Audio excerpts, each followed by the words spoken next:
ഇടുക്കി മുള്ളരിങ്ങാട് കാട്ടാനാക്രമണത്തിൽ മരിച്ച അമർ ഇലാഹിയുടെ മൃതദേഹം വീട്ടിലെത്തിച്ചു. സംസ്കാരം രാവിലെ 8:30 മുള്ളരിങ്ങാട് ജുമാ മസ്ജിദിൽ നടക്കും. ആക്രമണത്തിൽ ചീഫ് വൈൽഡ് ലൈഫ് വാർഡനിൽ നിന്ന് റിപ്പോർട്ട് തേടിയ മന്ത്രി എ.കെ. ശശീന്ദ്രൻ പ്രദേശത്ത് കൂടുതൽ ജാഗ്രത പുലർത്താൻ നിർദ്ദേശം നൽകി. ആവർത്തിക്കുന്ന വന്യജീവി ആക്രമണങ്ങളിൽ പ്രതിഷേധിച്ച് മുള്ളരിങ്ങാട് ഇന്ന് UDF-ന്റെയും LDF-ന്റെയും ഹർത്താലാണ്. BJP-യും പ്രതിഷേധം നടത്തും. അമറിന്റെ സംസ്കാരത്തിന് ശേഷം മുള്ളരിങ്ങാട് പ്രതിഷേധ കൂട്ടായ്മയും ചേരും. ആക്രമണത്തിൽ പരിക്കേറ്റ മൻസൂർ തൊടുപുഴ സ്വകാര്യ ആശുപത്രിയിൽ ചികിത്സയിലാണ്. ആസിഫ് മുഹമ്മദ് ഉണ്ട് വിശദാംശങ്ങളുമായി. ആസിഫ്, അതീവ ദാരുണമായ സംഭവമായിരുന്നു. ഇത്തരത്തിലുള്ള സംഭവങ്ങൾ ഇങ്ങനെ ആവർത്തിക്കുകയും ചെയ്യുകയാണ്. ഈ റിപ്പോർട്ട് തേടലും ജാഗ്രത പുലർത്തലും ഒക്കെ മുമ്പ് നമ്മൾ കണ്ടിട്ടുള്ളതാണ്. ആ ഘട്ടത്തിലാണ് വീണ്ടും ഇത്തരത്തിലുള്ള സംഭവങ്ങൾ ആവർത്തിക്കുന്നത്. എപ്പോഴാണ് ഈ അമറിൻ്റെ സംസ്കാരം? ഒപ്പം കൂടെയുള്ള ആളുടെ ആരോഗ്യനില എങ്ങനെയാണ്?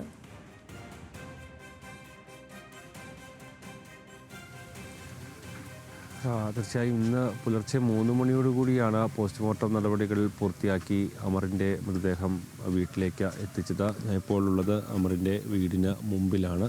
ഇപ്പോൾ മൃതദേഹം വീട്ടിലുണ്ട്. അടുത്ത ബന്ധുക്കളടക്കമുള്ളവർ ഇപ്പോൾ എത്തി സന്ദർശിക്കുകയാണ്. ബന്ധുക്കളും നാട്ടുകാരും അടക്കമുള്ളവർ ഇപ്പോൾ ഇങ്ങോട്ട് എത്തി മൃതദേഹം സന്ദർശിക്കുന്ന ഒരു സാഹചര്യമാണ് നിലവിൽ ഉള്ളത്. 8:30 ഈ സംസ്കാര നടപടികൾ ഇപ്പോൾ നിശ്ചയിച്ചിട്ടുള്ളത്. പള്ളിയിൽ അതിനാവശ്യമായുള്ള എല്ലാ സജ്ജീകരണങ്ങളും ഇപ്പോൾ പൂർത്തിയായിട്ടുണ്ട്. കബറിടമടക്കം ഒരുക്കുകയും ചെയ്തിട്ടുണ്ട്. നമുക്ക് ദൃശ്യങ്ങളിൽ കാണാൻ കഴിയുന്നത് പോലെ നിരവധി ആളുകൾ ഇപ്പോഴും ഈ വീട്ടിലേക്ക് ഇപ്പോൾ എത്തിക്കൊണ്ടിരിക്കുകയാണ്. നാട്ടിലുള്ള നാട്ടുകാരും അതുപോലെ തന്നെ അമറിൻ്റെ ബന്ധുക്കളും അടക്കമുള്ളവർ ഇങ്ങനെ ഇപ്പോൾ ഇങ്ങോട്ട് ഈ ഒരു വീട്ടിലേക്ക് എത്തിക്കൊണ്ടിരിക്കുന്നു. ഇന്നലെ രാത്രിയിൽ വളരെ വൈകിയാണ് പോസ്റ്റ്മോർട്ടം നടപടികൾ ആരംഭിക്കാൻ ആയത്. അതെന്തായാലും പൂർത്തിയാക്കി പുലർച്ചെ 3 മണിയോടുകൂടി ഇത്തരത്തിൽ അമറിൻ്റെ മൃതദേഹം വീട്ടിലേക്ക് എത്തിക്കുകയായിരുന്നു. നമ്മളിപ്പോൾ നിൽക്കുന്ന ഈ ഒരു പ്രദേശത്ത് നിന്ന് കുറച്ച് അപ്പുറത്തേക്ക് മാറിയാണ് ഇന്നലെ അമറും സുഹൃത്തും കൂടി പശുവിനെ അഴിക്കാനായി പോയ സ്ഥലമുള്ളത്. ആ പ്രദേശത്തേക്ക് നടന്ന് പോകുന്ന സാധാരണഗതിയിലെല്ലാം അവർ അങ്ങനെ ആ ഒരു പ്രദേശത്തേക്ക് പോകാറുള്ളതാണ്. പശുവിനെയും മറ്റും കെട്ടാനും മറ്റും നമുക്ക് ഈ കാണുന്ന ഈ വഴി അങ്ങോട്ട് പോയി കഴിഞ്ഞാൽ അവിടെയാണ്, ആ പ്രദേശത്താണ് അമറും സുഹൃത്തും പശുവിനെ കണ്ടെത്താനായി അങ്ങോട്ട് പോകുന്ന സാഹചര്യം ഉണ്ടായത്.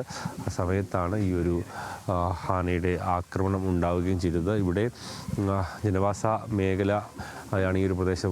പതിറ്റാണ്ടുകളായ ജനവാസ മേഖലയാണ്. നമുക്കറിയാം, ഇവിടെ താമസിക്കുന്നതിന് നേരെ ഓപ്പോസിറ്റ് വശത്ത് വനം ഭൂമിയാണ്. പക്ഷേ അവിടെ വനം ഭൂമി എന്ന് പറയുമ്പോഴും അവിടെ തേക്ക് പ്ലാന്റേഷനാണ്, അല്ലാതെ മൃഗങ്ങളോ മറ്റോ അങ്ങനെ വന്നു പോകുന്ന സ്ഥലമെന്ന് നമുക്ക് പറയാൻ കഴിയില്ല. കാലങ്ങളായി ഇവിടെ തേക്കിൻ്റെ പ്ലാന്റേഷനാണ്. വനം വകുപ്പ് ഇവിടെ മരങ്ങളും മറ്റും വെട്ടിമാറ്റി കഴിഞ്ഞ കുറേ കാലങ്ങളായി ഇവിടെ പ്ലാന്റേഷൻ ഇങ്ങനെ മുന്നോട്ട് പോകുന്ന ഒരു പ്രദേശമാണ്. അവരുടെ വീടിൻ്റെ നേരെ ഓപ്പോസിറ്റ് അടക്കമുള്ള പ്രദേശത്താണ്. പക്ഷേ ഈ ഒരു പ്രദേശത്ത് ഈ പ്ലാന്റേഷൻ്റെ അപ്പുറത്തേക്ക് വലിയ രീതിയിലുള്ള കാടും കാര്യങ്ങളുമുണ്ട്. ഇങ്ങോട്ട് പക്ഷേ എന്തെങ്കിലും തരത്തിലുള്ള ഫെൻസിങ്ങോ മറ്റ് സംവിധാനങ്ങളോ ഇവിടെ ഇല്ല എന്ന് നമുക്ക് നോക്കിയാൽ തന്നെ മനസ്സിലാകും. കാരണം വന്യമൃഗങ്ങൾ ഇങ്ങോട്ട് ഇറങ്ങി വരാൻ കഴിയുന്ന സാഹചര്യം പല പ്രദേശങ്ങളിലും നിലനിൽക്കുന്ന പോലെയാണ് കാര്യങ്ങളുള്ളത്. എന്തായാലും ഇപ്പോൾ മൃതദേഹം വീട്ടിൽ പൊതുദർശനത്തിന് വെച്ചിരിക്കുകയാണ്. ഇവിടെ ബന്ധുക്കളടക്കമുള്ളവർ ഇങ്ങോട്ട് എത്തിക്കൊണ്ടിരിക്കുന്നു.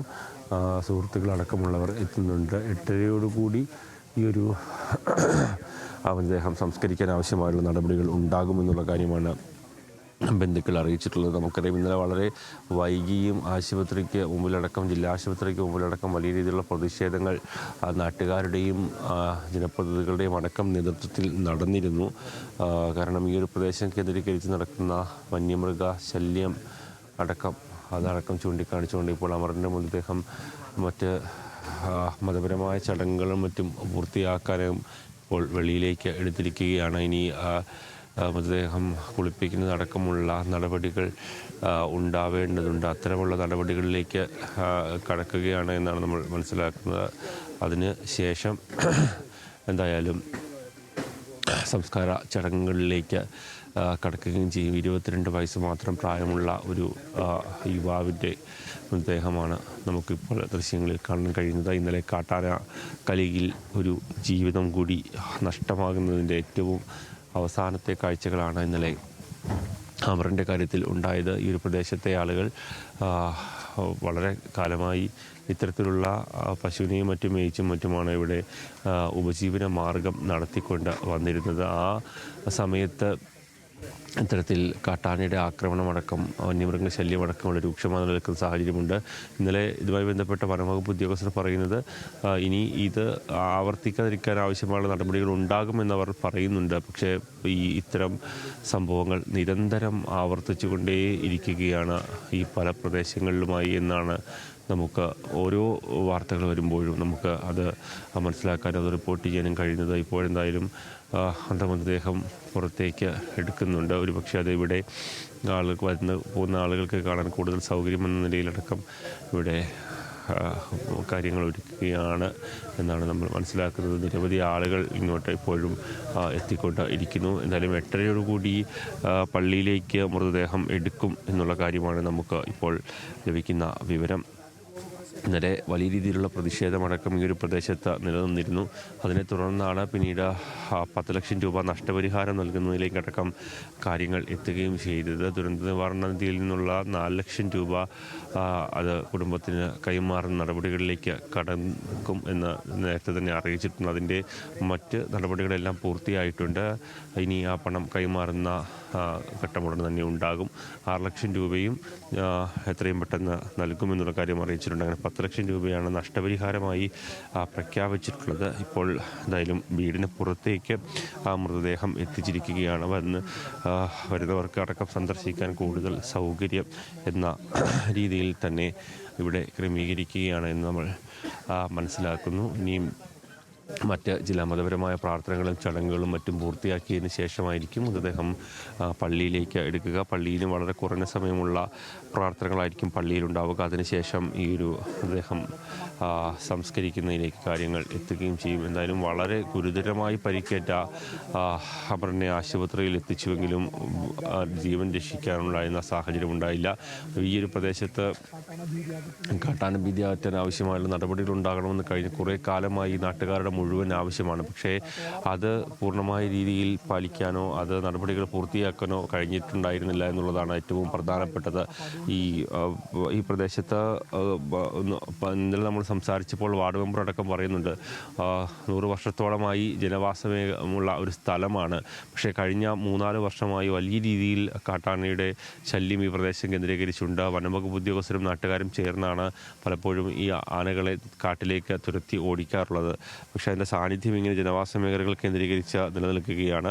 നിലവിൽ 3 ആനകൾ മാത്രമാണ് ഈ ജനവാസ മേഖലയിൽ അവശേഷിക്കുന്നത് എന്നാണ് വനംവകുപ്പ് ഉദ്യോഗസ്ഥർ ഇന്നലെ സംസാരിച്ചപ്പോൾ ജനപ്രതിനിധികളോടക്കം പറഞ്ഞു. അതിനെയും തുരത്താൻ ആവശ്യമായുള്ള നടപടികൾ ഉണ്ടാകും. കൂടുതൽ RRT ടീമിനെ ഇങ്ങോട്ട് സജ്ജീകരിക്കും തുടങ്ങിയ കാര്യങ്ങൾ അവർ പറയുന്നുണ്ട്. പക്ഷേ അത് ഇനി എത്രത്തോളം അത് ഉണ്ടാകും എന്നും അത് ഏത് തരത്തിലായിരിക്കും അത് പൂർത്തീകരിക്കുക എന്നും തുടങ്ങിയ കാര്യങ്ങൾ ഇനി നോക്കി തന്നെ കാണേണ്ടതാണ്. കാരണം ഇത്തരത്തിലുള്ള വാഗ്ദാനങ്ങൾ പലപ്പോഴും ഇത്തരത്തിലുള്ള അപകടങ്ങളുണ്ടായി ജീവൻ നഷ്ടപ്പെടുമ്പോൾ ഈ മലയോര മേഖലയിലെ ജനങ്ങൾക്ക് നൽകാറുള്ളതാണ്. പക്ഷേ അതൊന്നും പൂർത്തീകരിക്കപ്പെടുന്നില്ല എന്നുള്ളത് കൂടി നമ്മൾ മനസ്സിലാക്കേണ്ടതുണ്ട്. എന്തായാലും ഇപ്പോൾ ഈ നാട്ടുകാരടക്കമുള്ളവർ ആ മൃതദേഹം ഒരു നോക്ക് കാണുന്ന തിരക്കിലാണ് ഉള്ളത്. ഇനി മറ്റ് നിരവധി ആളുകൾ ഇപ്പോഴും ഈ വീട്ടിലേക്കടക്കം ഇപ്പോഴും എത്തിക്കൊണ്ടിരിക്കുന്നത് നമുക്ക് ദൃശ്യങ്ങളിൽ കാണാൻ കഴിയും. എന്തായാലും ഇനി 8:30 ഈ സംസ്കാര ചടങ്ങുകൾ നടക്കുമെന്നാണ് നമുക്ക് മനസ്സിലാക്കാൻ കഴിയുന്നത്.